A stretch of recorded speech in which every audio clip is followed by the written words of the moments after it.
if you don't have a dialed in process and that you can share with your client that is justifying why you charge the fee that you have, then don't ask for it.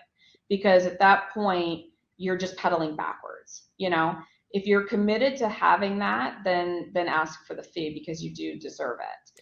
And I think that that's where, you know, I think that's where a lot of recruiters go wrong, is they just don't know who they want to be when they grow up. And everybody wants the engagement fees, and everybody wants or they're afraid, like they have a contingency client and they're like, oh, well, if I ask for an engagement fee now, they're not going to want to work with me. So, okay, but they'll come back.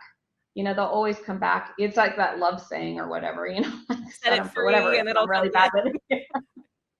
I'm really bad at those things, but like, you know, it's just like that. But it's a hard decision. I mean, that's really, really tough. But what I will say is, I've started a lot of digs, right? That was just kind of my MO. Is I was always great about starting new practices and then turning them over to people. And you know, the one thing I will say is that when you go out and you're in the business new, especially, or at any time you're with a new client and you negotiate that fee, you will never get them off of that. You can't raise them.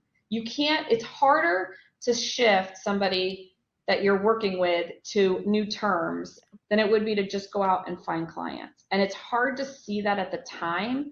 But I think as people are in this business, they got to know what their end game is, right? What is your end? And whatever it is. I don't think that any of us can judge anybody as long as it's moral and ethical. But you got to be true to it.